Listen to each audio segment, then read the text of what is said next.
Okay, let's start today by reviewing what we talked about last Thursday with regard to preparation of images for the web. The screen resolution is what for, it doesn't matter whether it's for Mac or PC, so now it's different. 72 pixels per inch. So that's screen resolution.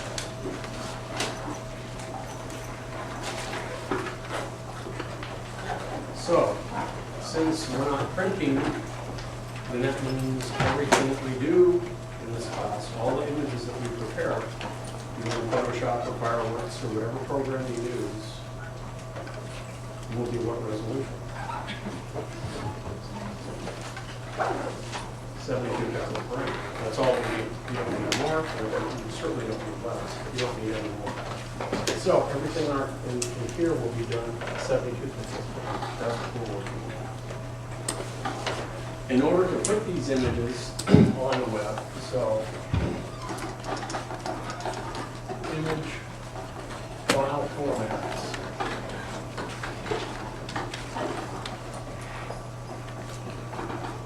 Okay, there are any number of programs that we can use to create and edit images. But there are only how many different file formats that can be used for the web? And what are they? JPEG? Okay. So we can only use JPEG. GIF. And PNG. That's it. Can't use any others. Well, that's not true. When we get the Flash, those are SWF files, but they're just plain still images. They're not animated. Or even if they are. No, there's one thing that I did mention last week. The oldest type of animated images that are available on the web can be generated as GIFs, and they do not require any plugins to use. I don't know too many people that use this anymore. You can do it in Photoshop. You can create simple animated images in Photoshop and save them as GIF files. And when you load them up in the browser, they're animated. Simple movement, simple transitions, whatever. But the file sizes are usually pretty large, and the quality of animation and the smoothness of movement is pretty herky-jerky. It doesn't work very well. So I'm really not going to, unless you absolutely want to know later on, we can cover that. But I typically don't, because instead it's easier just to use Flash. Okay. But other than that, does everybody remember the basic rules that I talked about? For example, when would you use a JPEG? Yeah, the basic photographic image.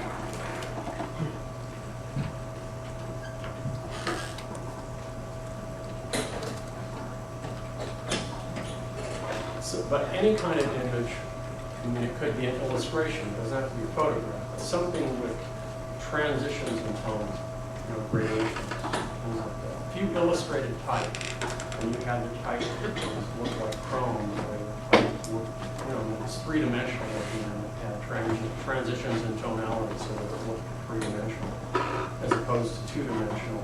You would probably save it as a JPEG. In what instances would you use a GIF or a PNG? Yeah, 2D graphic images. 2D flat graphic images.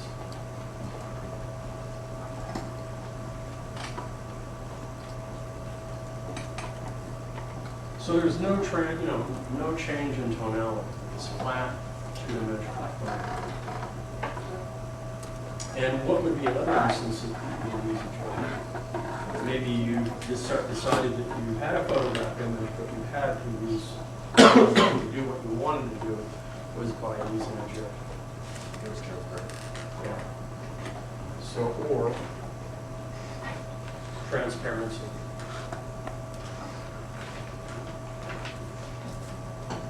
Okay. So what distinguishes now the king of the air? You can do both. What situation would arise when you probably want to use this as opposed to one of the? Yeah, this can only be completely if it's a background or it's part of an image or whatever, it can only have 100% transparency. This is the best way to put it. So this only allows 100% transparency. You cannot have the onion skin effect where it's partially transparent. You can see the image, but you can see through the image. Right? This allows partial transparency.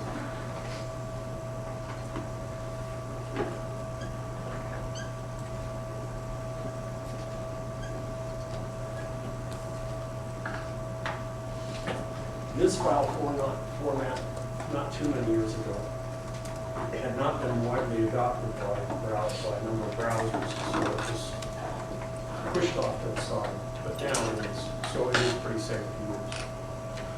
Okay, pretty much all instances. Okay, if you can remember those basic rules, that's really all you need to know. There are exceptions, and I'll go over those different ways that each of these look. Again, I'll review that one more time. And then what we're going to do today, we're going to bring images today to scan or that you're going to save to the web. I can show you how to grab or where to go to grab images off the internet. If you want, we have some books in the back in the store, and I can show the rest of you, if you want, how to use the scanner. Okay? So you can scan your own images. Oftentimes, well, how many of you, when you use a camera these days, use a digital camera? There we go. It almost puts, for your own personal purposes, it puts the need for the flat-bed scanner to rest. You don't need to use it that much. Except if you're using someone else's image that's, it's been printed and you can't find it in digital form and you have to digitize it. Then we need to use the scanner.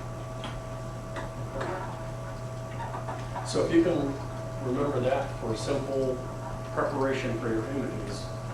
And you do need to know, aside from pixels per inch,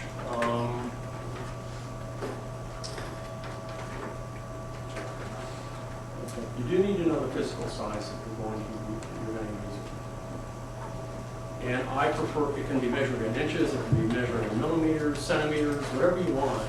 But it's easiest when you're in Photoshop to measure it in pixels, because then it translates directly to what we're doing here. 72 pixels really equals an inch. So that when you're in Photoshop and you're measuring in pixels, you know, okay, it's going to be 300 pixels wide by 100 pixels tall. You know exactly 100% what that's going to look like. Okay? Based on what I talked about last week, are there any other questions that you have?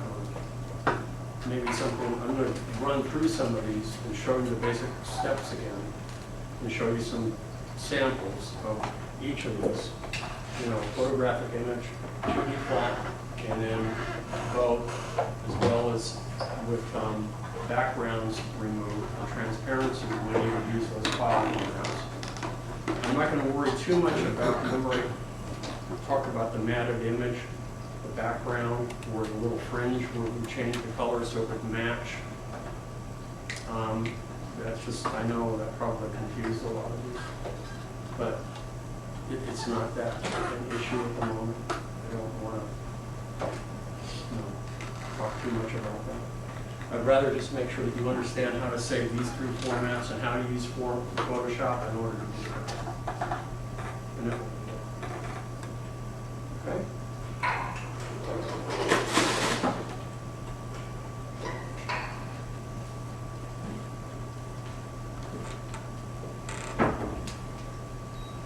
Please get the lights.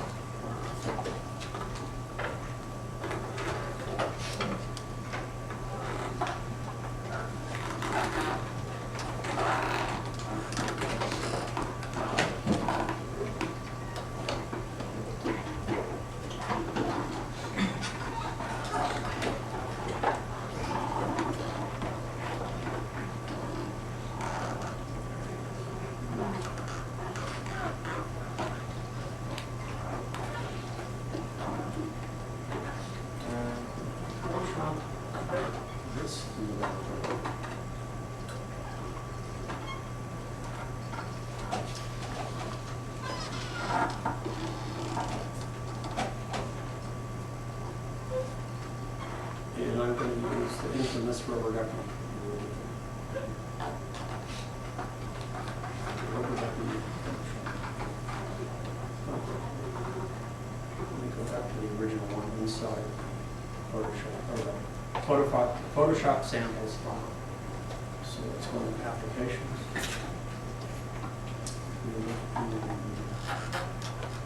There, Photoshop folder.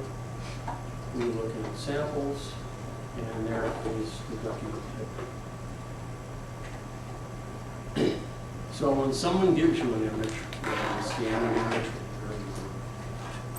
what are some of the things that you need to look at first and think about before you save the web? You should probably look at the file format. And right now, I can tell right off the bat that this is a TIFF image. That works well for print. That does not work well for the web. So I probably should save this as a Photoshop image, because didn't I say the other day that too that when you're working with files, that really Photoshop should be, or the Photoshop extension should be the format you use for your original file.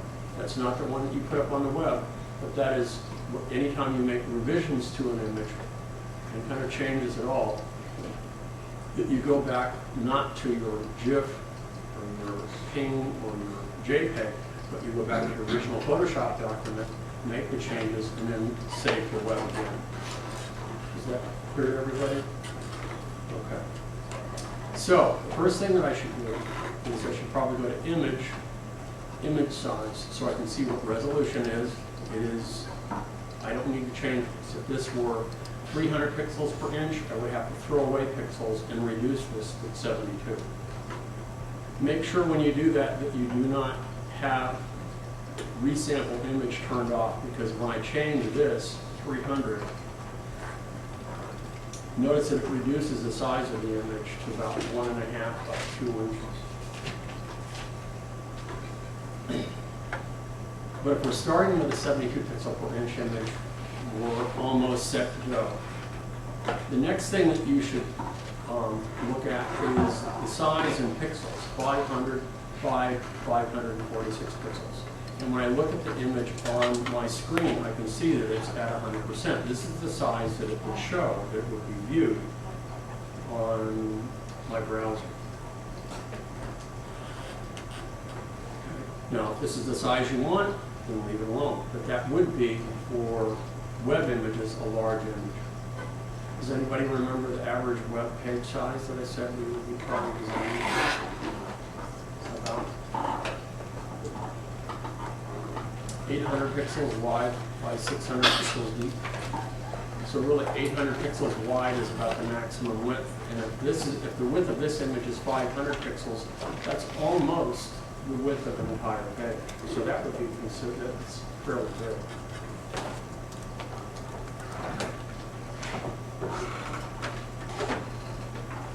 So when you're designing, you have to have an idea ahead of time about how big. You can use rulers in Photoshop. If you're not aware of it, one of the things that we can do in Photoshop is go under View and select Rulers, or we can hit Command R to bring up rulers, and it shows, depending on your settings and preferences, right now this is set to inches. If I want, and for print I would probably prefer it in inches, but what I can do in Photoshop preferences is go to Units and Rulers and switch the units from inches to pixels. And now it shows me this is 500 pixels wide. And I can look at the depth, and it's a little over 500, almost 550 pixels deep.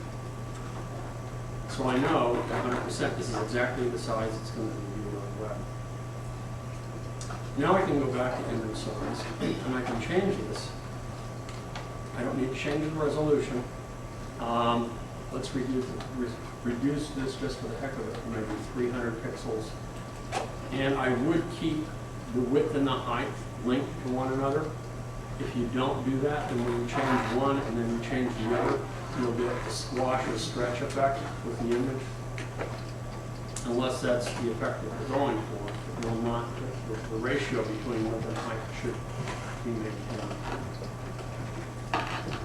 So this is the size now that I'm going to use for web. Before I go any further, before I save for web, I should first go to File, Save As, not Save, but Save As, and save as a Photoshop file. And you'll notice it automatically changes the extension to .psd, which stands for Photoshop Document.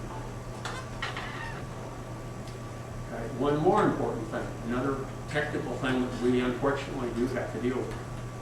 Remember I said it's better to start now than later. And when you start to name your files, what were the rules that I gave you for naming files?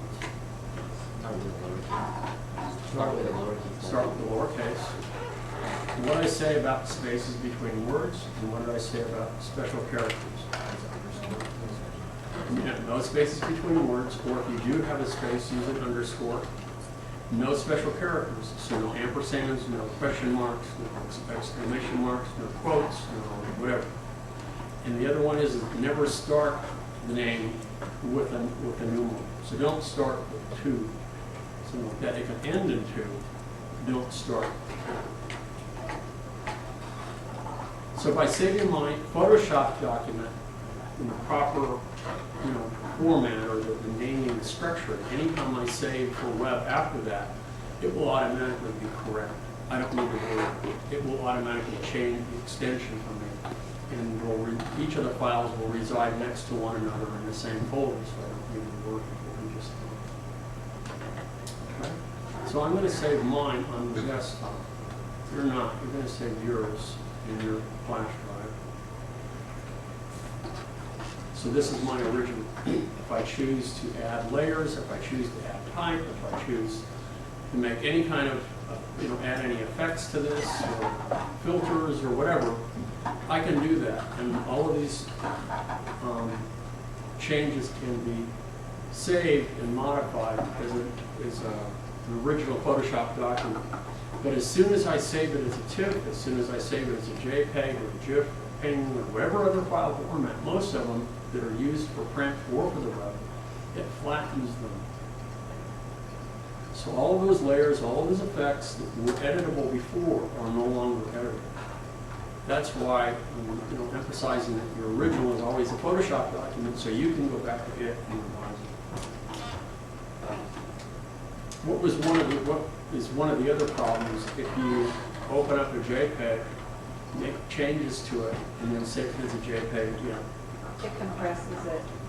It compresses, decompresses, and if you do that enough times, because JPEG file formats are a lossy file format, it throws away pixels in order to compress it. And eventually, there's a degradation in quality. One that won't be apparent at first, but later on, you might compare the two images side by side. It's one of those chance things, and you say, ooh, this doesn't look so good anymore, and that's why. So I checked the resolution, I checked the size, I checked the file format. I think I'm set to go. Now I'm ready to save for web. Do you need to make sure it's an RGB first? I'm sorry? You need to make sure it's RGB first? Yes, thank you. I want to go image mode and make sure it's RGB. Because this could have been saved for print, and the mode would have been CMYK, and that won't work for the web either, because your monitors are RGB, red, green, blue, or the primary colors.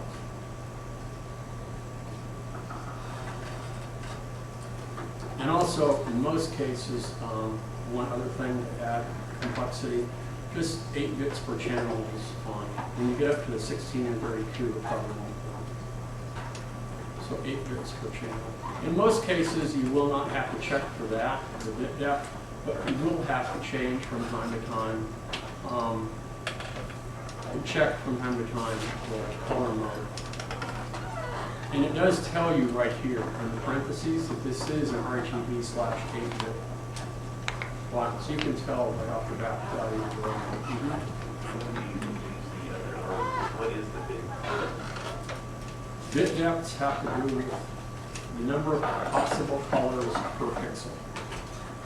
And a bit is 2 to, or actually is 2, and a byte is 2 to the power of 2, or 2 to the power of 2, whatever.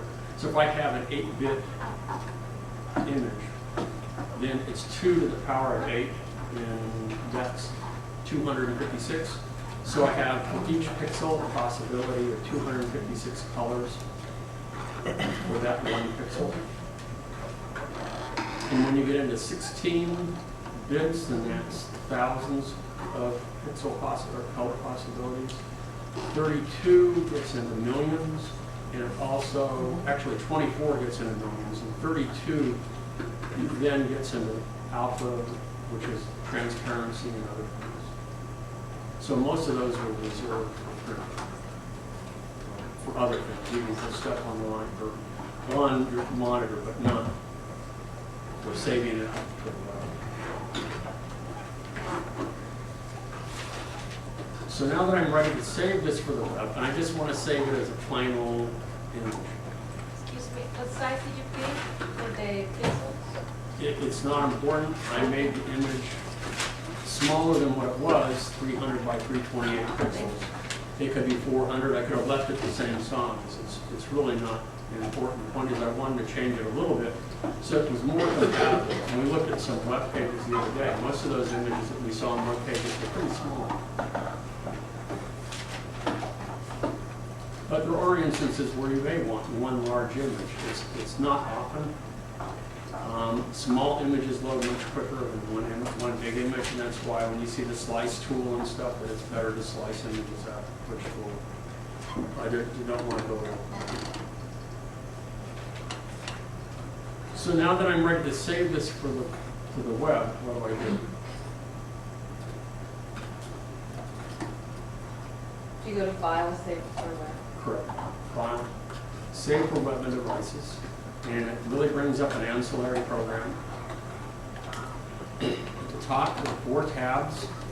We can look at the original, we can look at the optimized, we can look at 2-up or 4-up. And remember, I said it's just my personal preference. I like to look at it 4, so I can compare and contrast.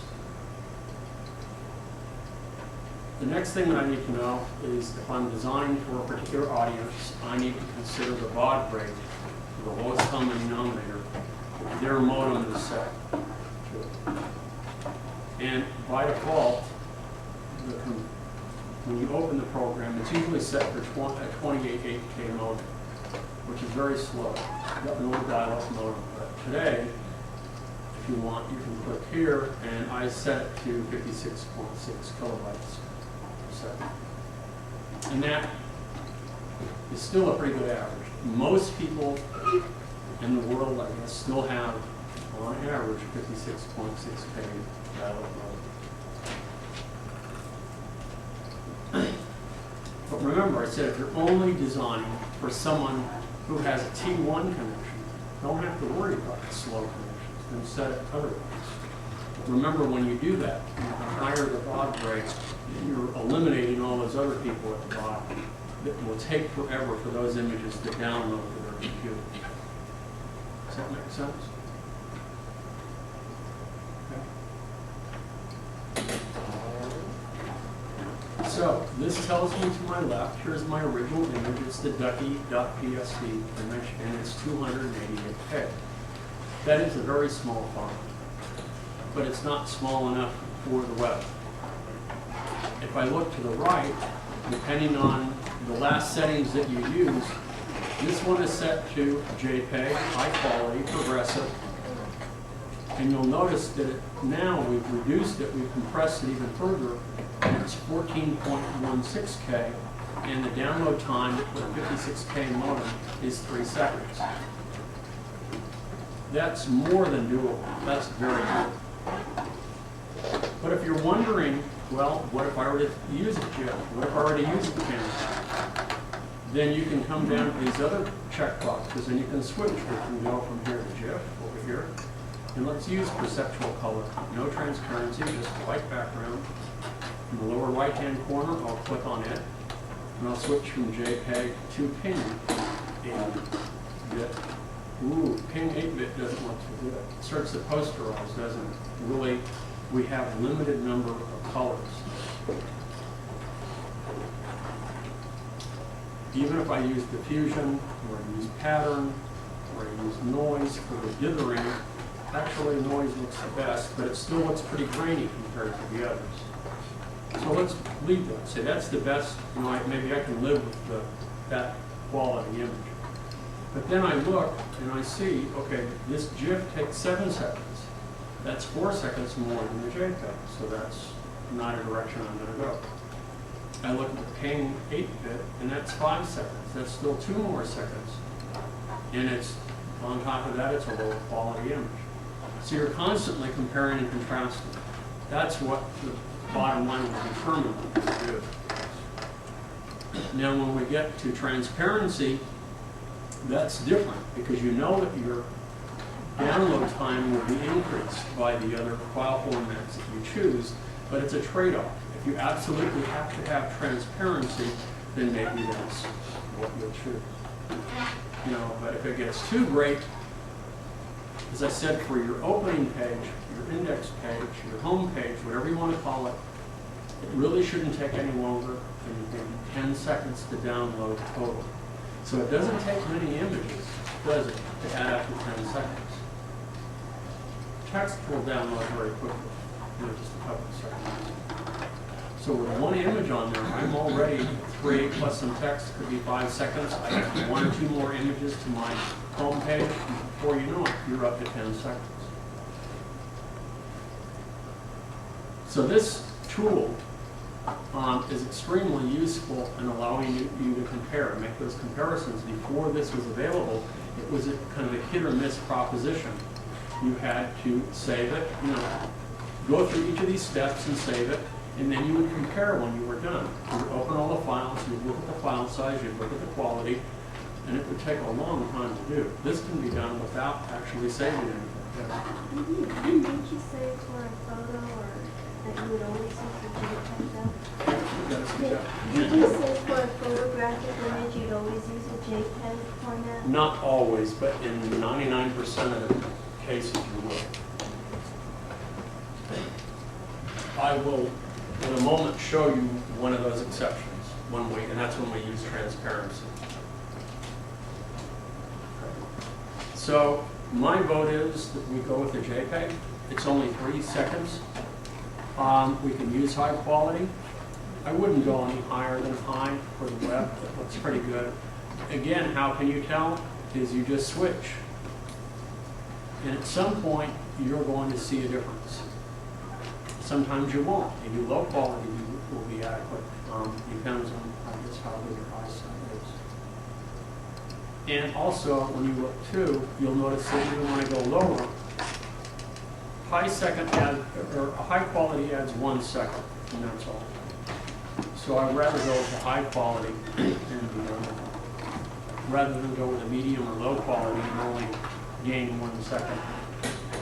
Just, you know, personal choice. So I'll go ahead and click Save. Make sure that in this particular instance I saved images only. And notice that when I save it, it automatically adds the proper extension. And because I've used the correct formatting of in naming my image, I don't have to worry now. It's already set, ducky.jpg. It's ready to be used in Dreamweaver and uploaded, and it will read on the browser just fine. No problems. But if I forget, even though I've done everything else correctly, if I had a capital D here, that could result in the fact that it would not upload properly. So the naming of files is important. It's important now. It's important when we work with Flash. It's important in HTML pages, all that sort of thing. So it's better that we start now and get in the habit of doing it. So I'll save it. Boom. So now it's saved, and they're both on my desktop. There's my Ducky Photoshop, and there's my Ducky JPEG. Okay, now there's an instance perhaps when we want just the silhouette of the duck. We do not want the white background. JPEG files come in, I mean, all files come in as rectangular images, but JPEGs have to have a background color of some sort. You cannot have transparency with JPEGs. So if I decide, let's switch to layers here, pull layers over, and all I have to do is double click on the background layer, and that turns it into a transparent layer. Now there's any number of tools that I can use. I could use the magic wand, select the background, and hit delete, and the background is removed now. I can tell the background is removed by seeing this on the checkerboard. That in Photoshop indicates transparency. Now I want to save the image. And I want the background, as I've done here, eliminated. So to do so, I go back to File, Save for Web, and Devices. And notice that when it's a JPEG, the white background that I had comes back, because I said you can't have a JPEG with a transparent background. So here's my original, but if it's saved as a JPEG, it will bring that white background back. So now I'll go around the horn again and we'll try some different options. I know that GIF is an option, and that works for me. And you can go through some of these different options here, either perceptual color, selective color, see if there's a difference in download time, see if there's a difference in the quality of the image. Adaptive color. When I get the restrictive color, that will definitely look very different. But notice how few colors I'm using, and notice that takes only 2 seconds to download. So if I'm happy with that quality of image, then go with that. It only takes 2 seconds. But I'm not. I would rather use perceptual, so it uses more colors, it takes longer time to download. Notice that we're adding 2 seconds, or actually it was 3 seconds before, so we're adding 4 seconds to our download time, so that we can have transparency. It's still not a large file, but it's something that you need to factor in when you're designing. Maybe there's another way of working. You don't have to have transparency. We can come down to the lower left-hand corner, and again, instead of JPEG, this time we'll select ping. And let's make sure the transparency is selected. And we'll use the pattern, maybe noise. No, I'm going to use pattern. How about period? Nope. Pattern, this is the best. That looks the best. It's a little grainier, and you probably cannot tell there, but this is a little grainier than the GIF. But notice by doing that, and this is a tough call, this is only 4 seconds, and this one is 7. So maybe slight degradation in quality is okay. It's minor. So maybe the ping would be a better choice. I don't know. You know, some of these there aren't real hard. When you get into this range, there aren't hard and fast rules. As I said, it's a juggling act. What's the quality that is acceptable to you, and also the download time. You know, so it's not hard and fast, but they are things that you do have to factor in when you're working.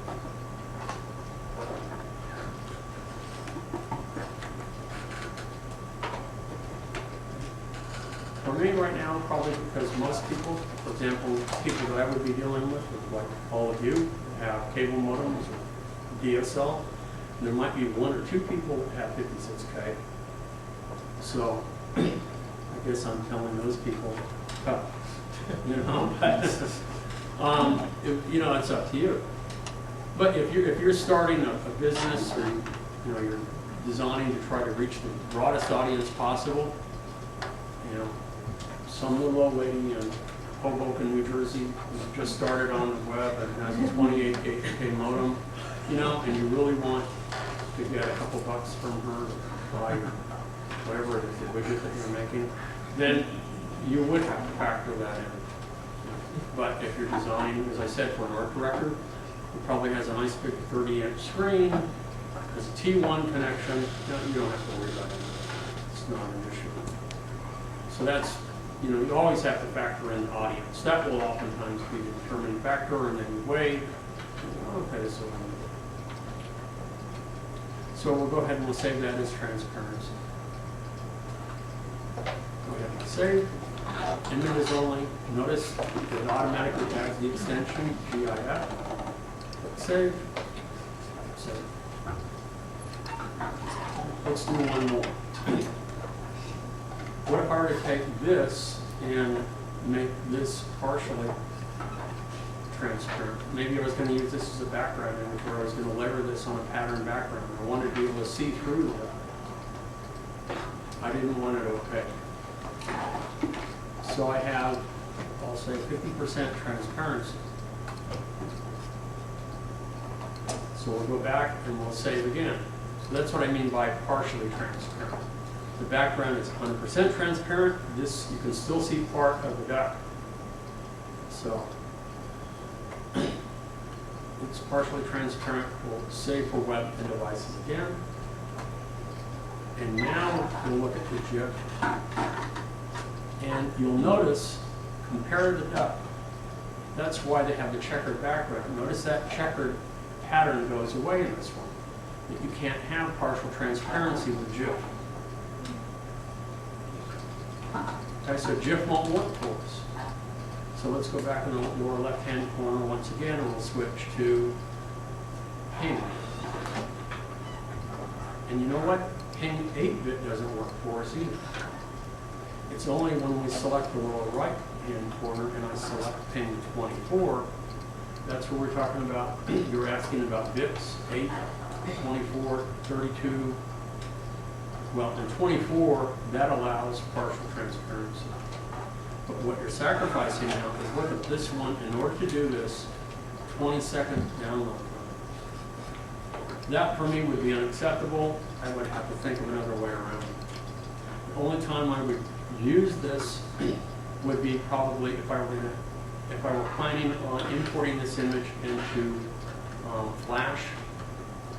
That would be a good choice to use, because once it's in Flash, it's going to recompile all of these images anyway and save it as a JPEG. And it does, when you have your Flash project already set up, then it will be a non-issue.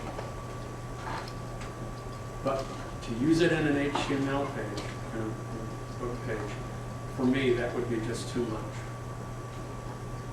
So I would have to think of another design solution.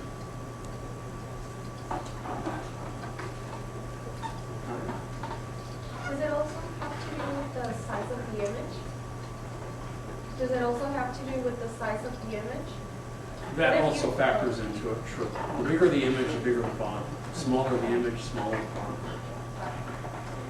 But remember what I also said last week, too, is that if I decide when I'm in Dreamweaver that, you know what, I didn't want this image to be 300 pixels wide. I only need it to be 100 pixels. Dreamweaver will allow me to resize the image.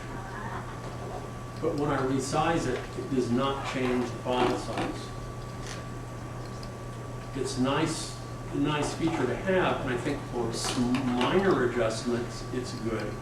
But if it's a significant change in size, it's better to go back to Photoshop and to resave the image so that you get the maximum compression.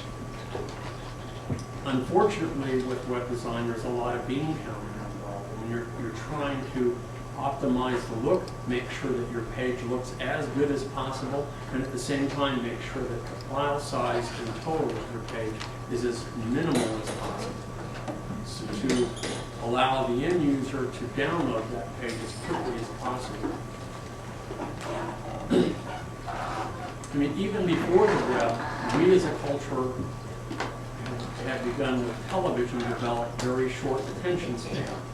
And that came with television, with really quick cuts to commercials and back and forth. And it doesn't take much. And that translated later on to print. That when people sit in a doctor's office and you flip through a magazine, you know, one that's waiting forever. You see the doctor and you're flipping through the magazines and you look at ads, or you look for through articles and you see an ad. If that ad doesn't grab you within a second or two, you've lost the viewer. It's a very short time. And if you think that's short, it's probably even more, that becomes even more of a factor on the web. And so if it's important to you that you have a quality image and you have, you know, large download time, for that other person it may not be so important. And if it's taking 15, 20 seconds for them to download the page, they're going to get frustrated and they're going to say, enough of this, unless they absolutely have to be on your website. I don't want to deal with this, and they've moved on to somebody else, and they're not going to come back. Does that make sense? That too is why it's important. If you're the only person that's going to view it, and maybe your friends, then maybe it's not an issue. But I'm letting you know that if you're designing, and most of you will be for a broader audience, then it does become a major factor. To, you know, you want the end user to have the best experience possible so that they come back. They stay on your website for a long period of time.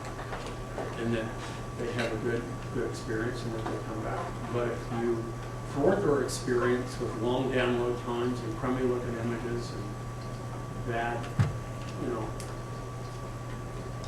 kind of jaggy images and poor quality and stuff, it's not going to be something that they want to deal with. There's just too much competition.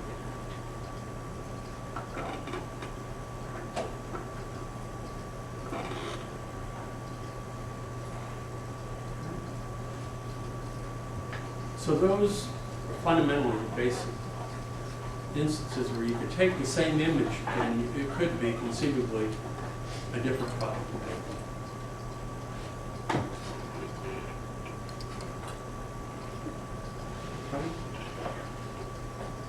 Any questions? Somebody missed it. Does everybody know how to get images off the internet? Okay. So there are a couple of places you can go. If we were in my Photoshop class, I would say don't go to Google, because they're not, the images aren't quality images. You can't use them to print. Okay. So I'm going to create a new window here, and I'm just going to go to Google.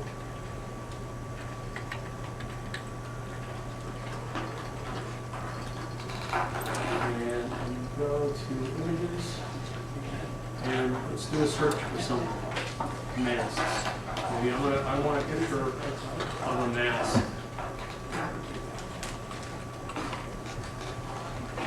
Halloween is not that far away, and maybe I want to get a picture of a domino mask, or maybe a Mardi Gras type mask for my website.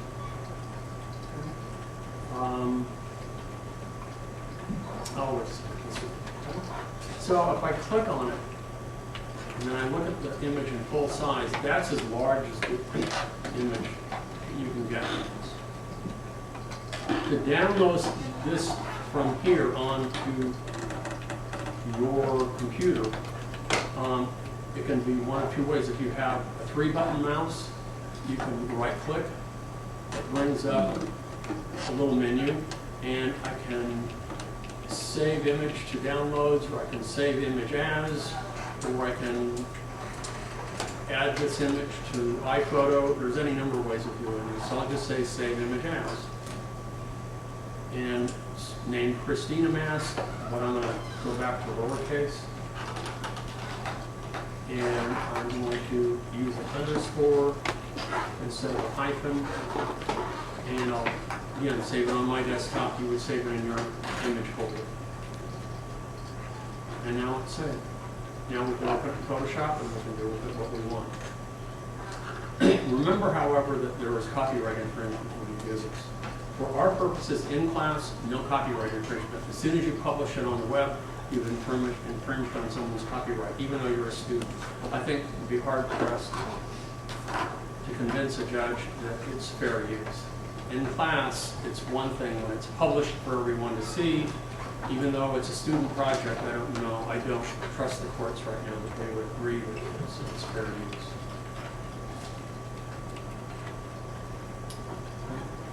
There is another very good website you can go to, and that's Flickr. FLICKR.com.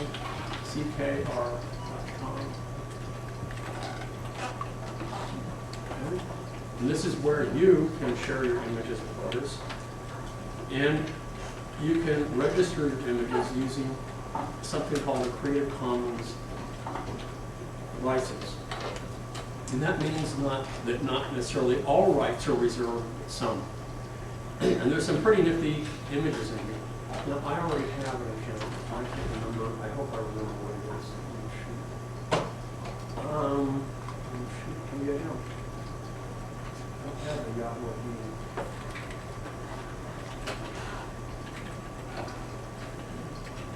Okay. Go back. Unless they've changed this from what let me just do a search. And let's look up masks again and see what we come up with. This is a cool one.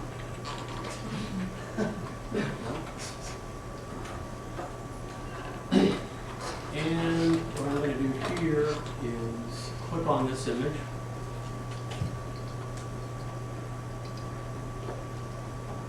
And I want to look and see.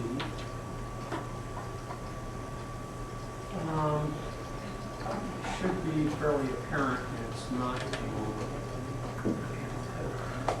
I might be missing something. But usually, if these are registered with the Creative Commons, it will say that it is, and that you can download this. I'm going to come to Flickr in a different way. I'm going to go to Creative Commons first.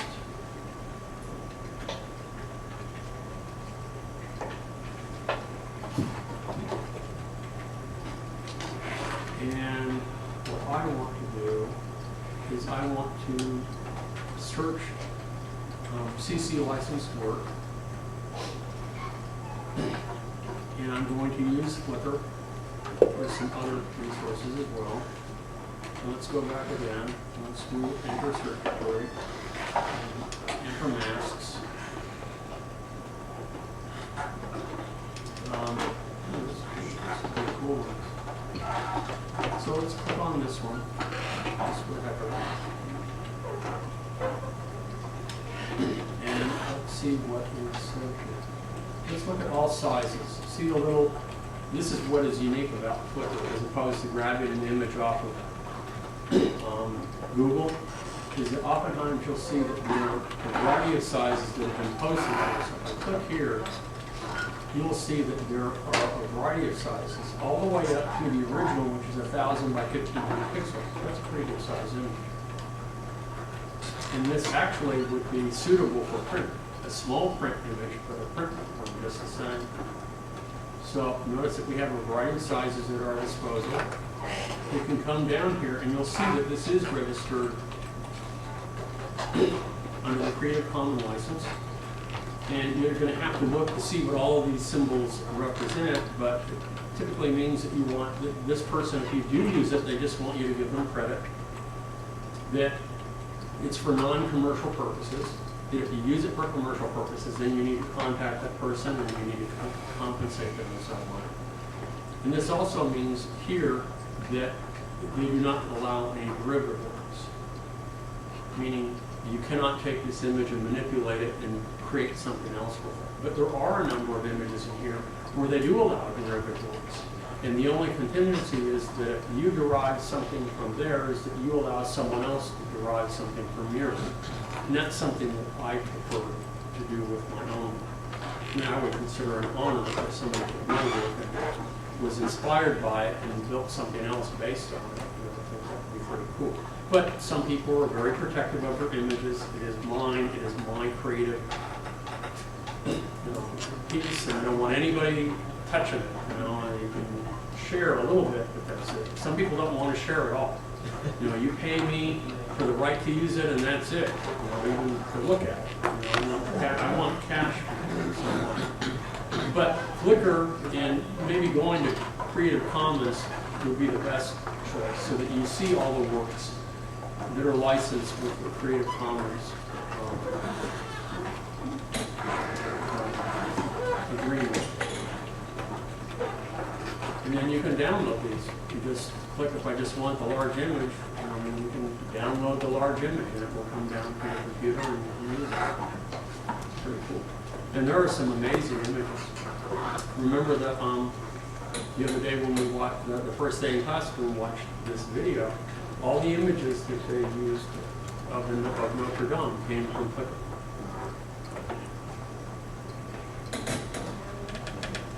Now, If you don't have three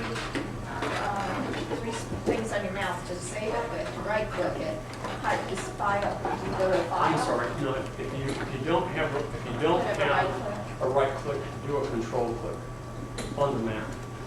And I think it's the same for the PC. If you don't have, most PCs you have a 3-button mouse, so on the Mac you won't necessarily So like, control click on the image. oh, Well, let's see.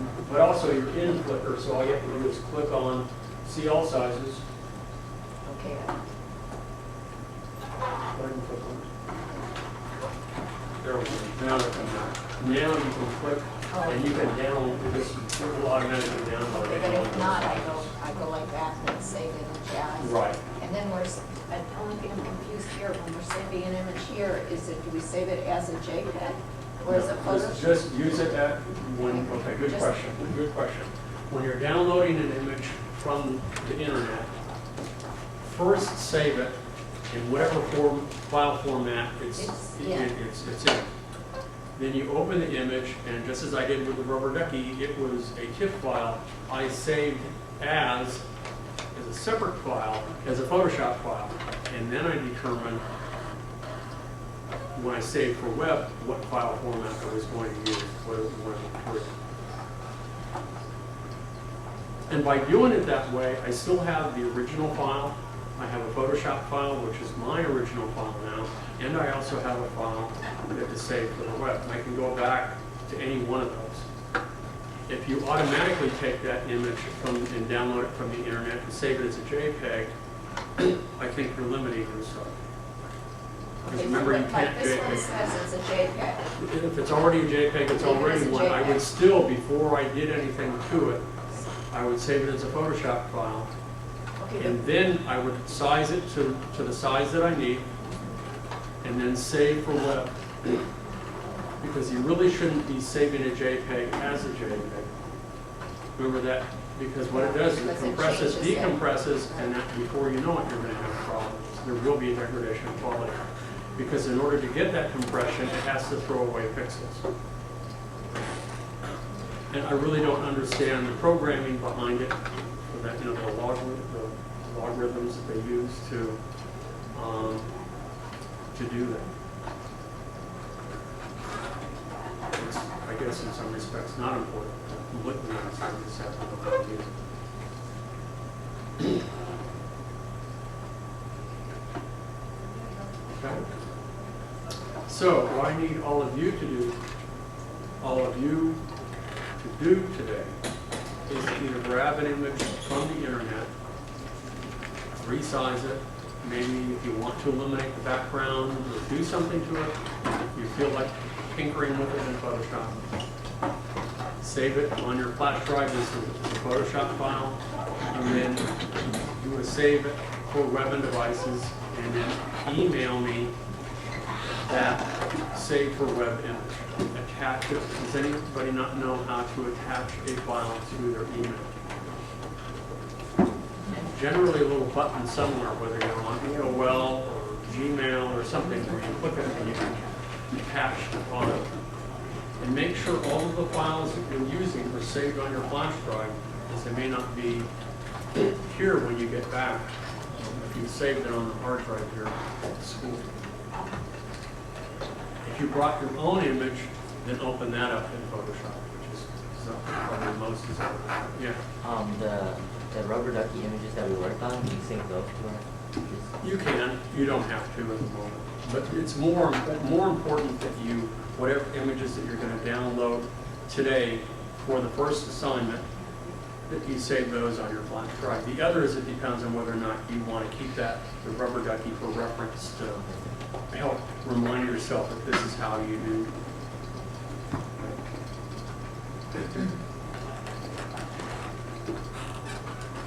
Yes. Did you want the original file too when we emailed No, it? I just want the save file. Okay. The save for web, and you will keep the original. Yes. For an Illustrator file that can't be just saved as a Photoshop file, you create a new Photoshop file first, import it in. You can open, let's do that. That would be another choice if you have an Illustrator file that you want to save for web. You can in Illustrator save for web, but what I would probably prefer that you do is take the file and open it in Photoshop, and you can open it directly in Photoshop, and it will convert it to a bitmap image. To do that, if I go to File, Open, and I'm going to open a file in, let's see, that's here in Illustrator. You go to Applications, you go to Illustrator CS3, I'm going to look in Cool Extras, and I'm going to look in Sample Files, and here's Sample Art.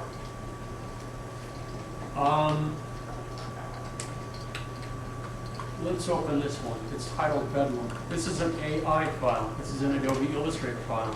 If I click Open,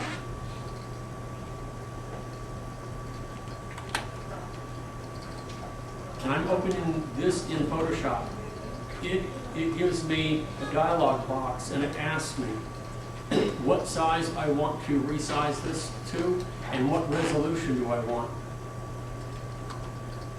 If I'm going to use this image for print, I will leave it at 300 pixels per inch. Because I'm only going to use this image for the web, it only needs to be 72. The width and the height of the image are a little over 8 inches by 8 inches. I can switch to pixels, and it's a 600 by 646 pixel image. If I only need it to be 300 pixels, I can resize it right now. And now I can click OK. I can open it in Photoshop, and there we go. This is now prepared for the web, in the sense that it's no longer a vector graphic. And now I would have to save for web and make it for web. Is there anyone who wants to stand today? No? Okay. Then I won't take up that computer and do that. If you have a phone that you would like to download an image, or if you have an image that you have on a camera you would like to download, then we can do that. Or upload to the computer and use that as your image. It's up to you. Okay. To get the specifics on this particular assignment, go on my website, click on Kurt's Classes.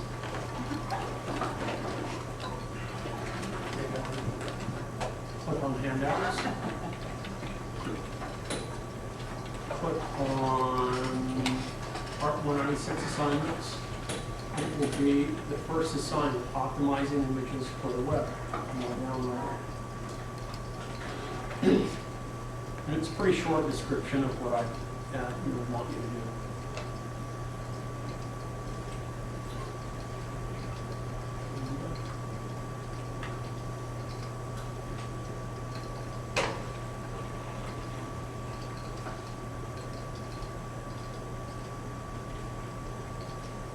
Okey-doke.